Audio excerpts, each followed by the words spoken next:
Boa tarde. Meu nome é doutora Lucília Santos Green. Sou professora na Georgia Southern University, nos Estados Unidos.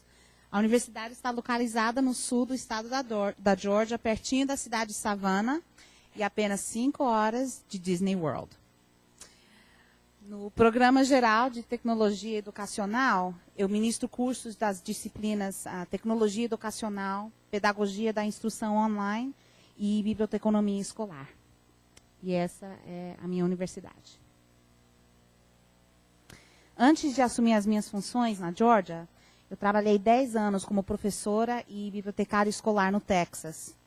Eu gostaria de agradecer a Sigrid Dutra, a doutora Bernadette Campello e o CBBD pelo convite tão gentil para que participasse nessa mesa redonda.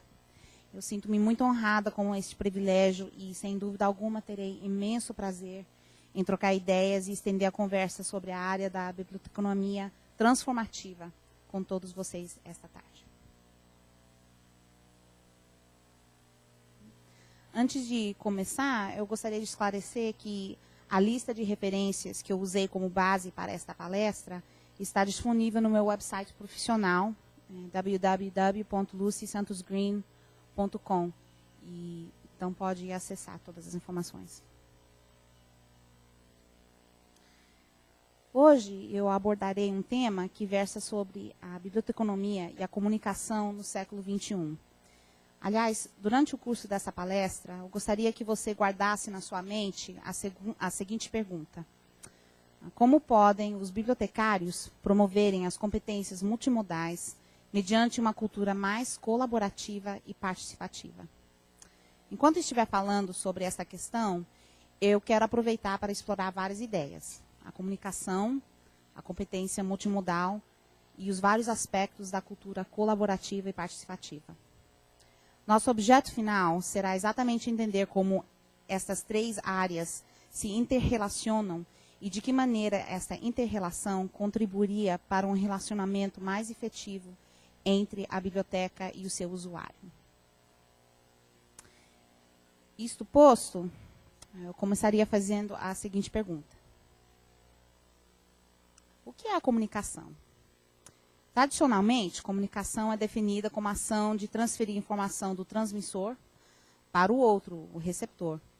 Até o surgimento da internet, e eu acrescentaria até a invenção de Web 2.0, a comunicação se processava dentro de 3 redes específicas e até certo ponto limitadas. A comunicação verbal, face a face, áudio, telefone, gravações. Comunicação não verbal, a linguagem do corpo, movimentos físicos, a maneira de se vestir. A comunicação escrita, cartas, gráficos, mapas, livros, revistas. Paralelamente, observando a trajetória da história humana, podemos dizer que havia um mínimo de interrelacionamento e muita pouca sobreposição no funcionamento desses 3 tipos de comunicação. Na verdade, se criássemos um cronograma ou fizéssemos uma planilha do funcionamento, facilmente chegaríamos à seguinte conclusão: a comunicação não verbal, antes da existência da estrutura linguística formal e da palavra escrita. A comunicação verbal, a invenção, o surgimento da língua e música, como expressão comunicativa. Não verbal e verbal, o teatro, as artes visuais. Não verbal e escrita. Não sei se dá para ver bem, mas é um livro com ilustrações. E não verbal, verbal e escrita, a televisão e o filme. Vamos dar uma olhada nesta última combinação. Se voltarmos à nossa definição original de comunicação, a ação de transferir informação de um lugar para o outro, o que percebemos aqui é uma comunicação mão única. Então, podemos, com relativa certeza, afirmar que a comunicação mão única não é a mesma coisa que a troca de informação. Outro fator é que não verbal, verbal, escrita não era um estilo de comunicação que todos podiam utilizar. Essa comunicação estava mais restrita aos governos, instituições e ao mundo financeiro. Então, por que essa distinção é importante para a biblioteconomia ou para a missão do bibliotecário? É importante porque esse modelo da comunicação mão única refletia a estrutura da informação pelas bibliotecas durante a maioria da nossa existência. A informação era armazenada e organizada em um lugar central, normalmente mantida por governos, instituições e organizações. A biblioteca, por sua vez, detentora da informação, repassava ao usuário. Não havia, portanto, uma troca de informação. O usuário não criava e nem compartilhava com a biblioteca. A biblioteca, por sua vez, não se preocupava com o intercâmbio de ideias ou em coletar informações criadas ou geradas pelo usuário. Hoje, felizmente, o quadro é diferente. A informação não está mais centralizada e nem circunscrita a determinados organismos. Afinal, já se foi o tempo da comunicação engessada. Né? Com o surgimento da tecnologia Web 2.0, uma nova categoria de comunicação tem sido o mapa do tesouro para a expansão relâmpago da informação. Aqui une o não verbal, verbal escrita, abrindo espaço para que todos possam utilizar este método de comunicação. Aliás, os intervalos ou espaço de tempo entre a leitura e a resposta, como, por exemplo, o leitor reagindo a um texto de um determinado artigo ou um comentário para um programa de televisão ao vivo, já não existe mais. E a razão é simples. A troca de informações multimodais tornou-se instantânea e poderosíssima. A título da ilustração, eu gostaria de citar um exemplo que mostra a diferença entre a comunicação mão única usada no século XX e a troca de informações nos dias atuais. O presidente americano Franklin D. Roosevelt utilizava o que ele gostava de chamar conversa junto à lareira. Durante o exercício da presidência dos anos 30 e 40, era uma forma de confortar uma nação que sofria durante 2 guerras mundiais. Essas conversas eram comunicações de estilo mão única, palestras escritas com muito cuidado, que eram reproduzidas pelo rádio e ouvidas pelas famílias que tinham um rádio em casa. Adiantando 70 anos, em fevereiro de 2013, o presidente Barack Obama participou de um Google Plus Hangout, conversa junto à lareira. Uma conversa informal entre o presidente e vários representantes de comunidades online. Entre esses participantes, um homem chamado John Green, e não conheço ele não, representou uma comunidade online formada de jovens culturalmente e civicamente ativos, os Nerdfighters. Antes da conversa com o presidente, a comunidade de Nerdfighters voltou à pergunta que queria que John fizesse ao presidente Obama. Eles perguntaram: por que os Estados Unidos não se livra da moeda de 1 centavo, chamado penny, a qual, de acordo com uma pesquisa, traz prejuízo à economia americana? Surpreendido pela pergunta, o presidente respondeu: tenho que te dizer, John, que realmente não sei. Então, a gente ainda não tem a resposta. Mas esta pequena conversa exemplifica como a comunicação de hoje, uma verdadeira troca de informação em forma multimodal, está mudando o modo como as pessoas usam informações educacionalmente, civicamente e politicamente. As tecnologias como Google Plus Hangout, YouTube, as mídias sociais e as plataformas de web de publicações automáticas garantem que qualquer pessoa, em qualquer lugar do planeta, possa ter acesso a uma audiência global. Nós vimos o impacto desse tipo de troca de informações globais em movimentos políticos recentes, como Occupy Wall Street, a Primavera Árabe e as recentes manifestações aqui no Brasil. Na verdade, com o custo de publicação em escala global na internet praticamente não existe, muito do que é publicado está disponível para o público, mesmo que não tenha utilidade para todas as pessoas. Infelizmente, com tanta informação e desinformação, muitos marinheiros da primeira viagem no oceano da informação às vezes acabam se afogando. Alvin Toffler fez uma afirmação muito curiosa. Ele disse: os analfabetos do século XXI não são aqueles que não sabem ler ou escrever, mas são aqueles que não sabem aprender, desaprender e reaprender.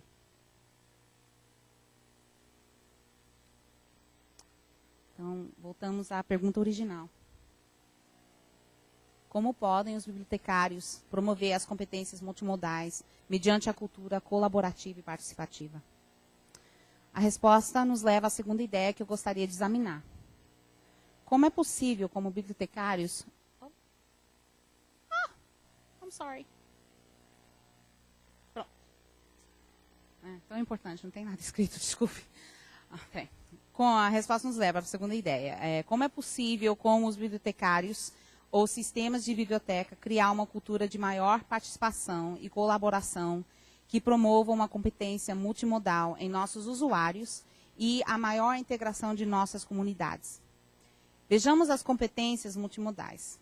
Recentemente, mesmo em nossa profissão, tem havido um enfraquecimento, igualando-se competências multimodais com a competência digital. Competências multimodais envolvem esta competência, porém vão muito mais além. Dessa forma, poderíamos definir competência multimodal da seguinte maneira: a habilidade de ler, escrever e interar entre várias plataformas, tecnologias e mídias, desde o gesto ao oral, até a palavra escrita, televisão, rádio, filme, incluindo-se as redes sociais e digitais. A característica mais importante da competência multimodal é que ela não existe como um conceito que nos força a escolher entre as comunicações escritas e as comunicações digitais. Isso significa que ela vai além do digital, tecnológico, o informativo, mídia ou repertório de competência. Sendo assim, a pessoa imersa neste processo de competência multimodal é um indivíduo que busca, analisa, cria e dissemina a informação pela perspectiva que unifica todas as competências relevantes à leitura, escritura e intercâmbio pertinente à cultura do presente e à cultura do passado. Bobby Newman, membro do Peer Internet and American Life Research on Libraries in the Digital Age, nos faz lembrar que bibliotecas, como parte do modelo de comunicação mão única, onde se guardava a informação, sempre focalizaram a interação com a habilidade de ler, escrever e interrelacionar face a face. Entendíamos que os nossos usuários tinham que ser inteirados para que pudessem contribuir para a sociedade do século XX. Contudo, como já observamos, a tecnologia evoluiu rapidamente e mudou as necessidades da informação dos nossos usuários. Não basta mais focalizar na habilidade de ler e escrever. Se realmente vamos assimilar a biblioteconomia do século XXI, temos que nos curvar diante do fato de que não somos mais os guardiões da informação. Ao contrário, somos os guias que ajudam os usuários nas trocas das informações. Temos que admitir que para navegar em busca das trocas das informações modernas, nossos usuários precisam ter a competência multimodal. Usuários que têm a competência multimodal têm a habilidade de identificar que tipo de informação eles precisam, o método, formato e mídia para acessar a informação e o método, formato e mídia para analisar, criar e trocar a informação com terceiros. Gostaria de voltar à pergunta. Como podem os bibliotecários promover as competências multimodais mediante a cultura colaborativa e participativa? Bom, a biblioteca não pode proporcionar a seus usuários essas habilidades. Não pode simplesmente, pronto, você tem essa habilidade. Não podemos simplesmente criar uma lista num website ou comprar livros sobre várias competências para uma instante especial. O problema é que se estamos trocando informações com os nossos usuários, estamos nutrindo um relacionamento mais profundo com eles. Daí a razão fundamental para explorarmos a terceira ideia que se apresenta diante de nós, a cultura colaborativa e participativa. O Dr. Henry Jenkins descreve a cultura participativa como uma cultura com barreiras relativamente baixas para expressão artística e envolvimento cívico, proporcionando apoio para criar e compartilhar criações da pessoa e algum tipo de informação mentorizada, onde o que for conhecido pelo mais experiente seja repassado para o aprendiz. Eu adicionaria a esta informação, a esta afirmação, que a cultura participativa não privilegia uma pessoa em detrimento da outra. Ao contrário, ela coloca todos no mesmo nível de igualdade. Trata-se de uma cultura em que as pessoas acreditam no valor de suas próprias criações e contribuições. Podemos subdividir essa cultura em 3 aspectos. A cultura consensual, onde os participantes trabalham juntos para encontrar uma solução para um problema. A cultura criativa, onde os participantes criam e comentam suas criações sob uma atmosfera de apoio mútuo. E a cultura da discussão, onde o tópico e não o resultado é a razão primordial que gera o ensejo à participação. Uma biblioteca que colabora e incentiva a cultura participativa demonstra alta consideração para com a sua comunidade, incentiva produções criativas e proporciona a formação de opiniões mediante uma discussão produtiva. Nossos colegas que trabalham nas áreas comunitárias e de saúde rural usam um método de pesquisa e programação que contém características da cultura colaborativa e participativa. Este método é chamado Community-Based Participatory Research. Aí eu traduzi assim, pesquisa participativa baseada na comunidade. E pode servir como um excelente modelo para os bibliotecários em geral, porque ele envolve a comunidade, representantes de organizações, os quais participam de todos os aspectos do processo da pesquisa. Todos contribuem com talentos individuais e responsabilidades para que o entendimento do tópico da pesquisa, da dinâmica social e cultural daquela comunidade, seja usada para beneficiar a todos os seus membros. Se adaptarmos esta definição ao incentivo da cultura colaborativa e participativa para os usuários de bibliotecas, possivelmente a definição poderia ser colocada nos seguintes termos. Um programa de desenvolvimento de uma biblioteca mais participativa envolveria usuários, representantes da biblioteca e a comunidade local em todos os aspectos de sua programação. Todos os parceiros contribuiriam com seus talentos individuais e responsabilidades para um melhor entendimento da comunicação no século XXI e dinâmicas sociais e culturais, integrando assim o conhecimento adquirido com ações que promovem o desenvolvimento de competências multimodais em seus usuários. Agora temos explorado as ideias de comunicação, competência multimodal e a cultura colaborativa e participativa. Então, eu quero voltar àquela pergunta. Como podem os bibliotecários promover as competências multimodais mediante a cultura colaborativa e participativa?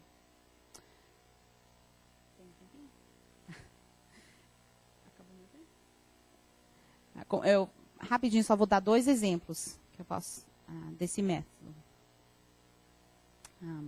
Mas antes de eu dar os exemplos, só quero dizer que eu acredito que isso é um método individualizado e ligado a cada biblioteca. Então, as necessidades existentes. Então, isso somente são exemplos. O primeiro é o Makerspace. Eles podem ser encontrados em bibliotecas públicas, acadêmicas e escolares. Makerspaces são lugares para criar, construir e modelar trabalhos manuais. Nas bibliotecas públicas, esses espaços promovem intercâmbio, e nas bibliotecas acadêmicas, são espaços onde estudantes e professores colaboram entre si no estudo e na pesquisa. E para as bibliotecas escolares, eles oferecem programas de aprimoramento e oportunidades para o ensino após a escola. E alguns exemplos, brevemente, crianças construindo robôs com legos, adolescentes compondo e tornando públicas músicas digitais, vídeos e criações de aplicativos móveis, e os adultos criando protótipos de negócios com laser e utilizando copiadores de 3D. E isso é possível porque o que o usuário não pode comprar, a biblioteca pode adquirir para a comunidade inteira. E o segundo exemplo que eu vou dar é um exemplo online. É por isso que o passarinho está online. Então, por que online? Bom, sabemos que o aprendizado é o fruto de uma ação social e coletiva alcançada através da conversa e de práticas intercambiadas e de uma rede de conexões sociais. Enquanto indivíduos estão envolvidos na tarefa de aprender e em atividades práticas, eles normalmente são motivados a buscar mais conhecimento através de amigos e colegas. Na verdade, eles se sentem mais à vontade com aqueles que são próximos. E outros preferem o Google do que a falar com uma sumidade que eles não conhecem. na busca das informações, preferem o canal da acessibilidade em vez do canal da qualidade. E essa tendência, embora frustrante, acaba abrindo uma excelente porta para essa comunidade online, porque ela existe a qualquer hora, em qualquer lugar. A pesquisa nessa área nos diz que, quando as pessoas estão envolvidas em comunidades online, elas desenvolvem um relacionamento umas com as outras, estabelecendo um senso de confiança e que permitem aprofundar seus conhecimentos e questioná-los com seus parceiros de aprendizado.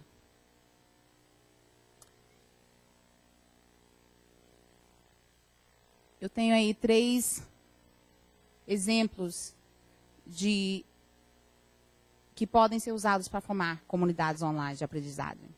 A gente pensa que talvez não é possível, mas esse não é algo que é além da capacidade do bibliotecário de hoje. Com essas ferramentas, a criação das comunidades de aprendizagem online é uma conquista prática e financeiramente plausível para muitas bibliotecas. E eu sei que tem muitas fontes que podem ajudar nesse processo e eu não tenho tempo para compartilhar todos os detalhes. Então, eu só vou pôr o slide que eu tenho aqui, que diz alguns componentes que são necessários para a comunidade de aprendizado efetual.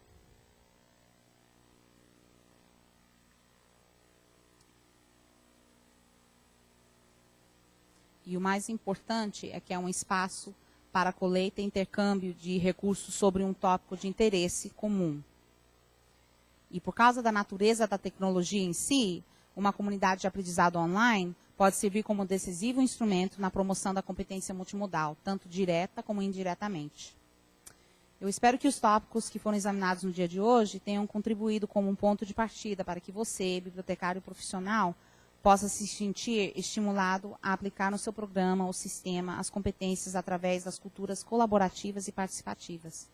Eu estou convicta de que, se optarmos por uma visão nova, passando do esforço comunicativo tipo mão única, para abrir uma frente de troca de informações que desafiam os nossos usuários, estaremos capacitando eles para servir como indivíduos totalmente envolvidos no processo da troca de informações. Sem dúvida, nós estaremos contribuindo para que eles sejam bem-sucedidos na economia da informação do mundo atual. Mais do que nunca, precisamos oferecer essa educação e efetivamente informatizar a nossa gente, a fim de que todos possam ter em mãos o poder instantâneo e inquestionável da informação educacional, cívica e política. Se as bibliotecas não liderem neste esforço, quem o fará? Obrigada.